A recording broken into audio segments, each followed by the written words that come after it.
ভাইবার কমন প্রশ্ন, কেন শিক্ষক হতে চান? এই প্রশ্নের উত্তর দিতে গিয়ে আমরা অনেক সময় হিমশিম খাই।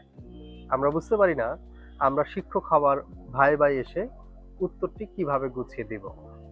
আজকের কনটেন্টে আমরা ভাইবার এই কমন প্রশ্ন, কেন শিক্ষক হতে চান, এই প্রশ্নের উত্তরটি কিভাবে দেয়া যেতে পারে, কোন ভুলগুলো করা উচিত নয়, এই বিষয়টি নিয়ে আলোচনা করব।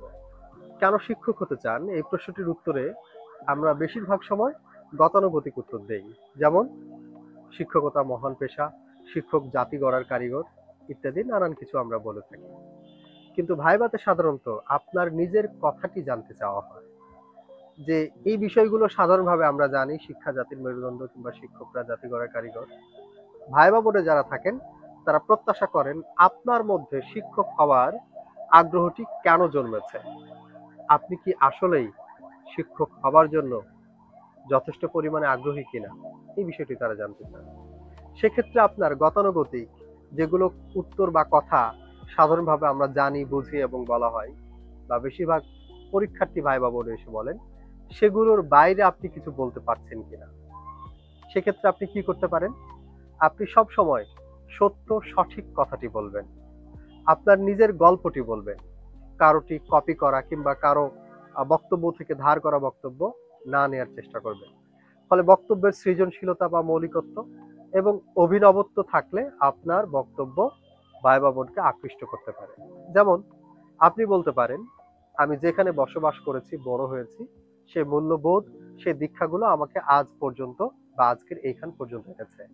সেক্ষেত্রে আমার একজন দিক নির্দেশক ছিলেন, যিনি আমার শিক্ষক। স্কুল লেভেলের হতে পারে, হাই স্কুল কিংবা আপনার কলেজ লেভেলের হতে পারে।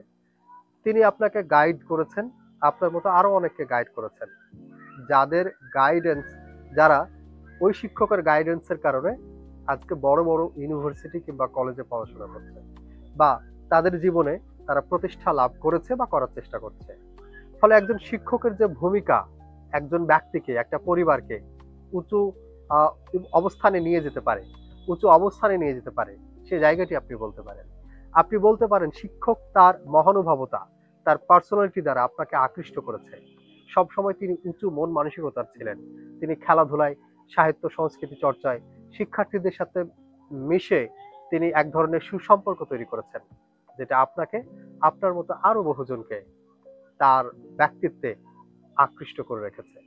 ফলে এই ঘটনাগুলো যখন আপনি বলবেন, যে এইসব কারণে আমি সব সময় ওই শিক্ষকের মতো ব্যক্তিত্ব হতে চেয়েছি, ওই শিক্ষকের মতো মানুষ হতে চেয়েছি, কিংবা আপনার পরিবারে যদি কোনো ব্যক্তি থাকে যিনি শিক্ষক, তার গল্পটি বলতে পারেন। কিংবা আপনার কোনো আত্মীয় স্বজন হতে পারে, যার ব্যক্তিত্ব, যার ভূমিকা, যার স্নেহ কিংবা যার ভালোবাসা সবকিছু মিলিয়ে তার চলাফেরা আপনাকে আকৃষ্ট করেছে, আপনার ব্যক্তিত্ব গঠনে সহায়তা করেছে, সে কথাটি বলতে পারেন। এছাড়া আপনি বলতে পারেন যে শিক্ষক হিসাবে আমরা আমাদের নিজেদের পড়াশোনার কার্যক্রম সারা জীবন চালিয়ে নিয়ে নিজেদেরকে সমৃদ্ধ করতে পারি। সব সময় ইয়াং জেনারেশনের সাথে আমরা সব সময় তৎপর থাকতে পারি, তাদের সাথে নিয়মিত যোগাযোগ রাখতে পারি।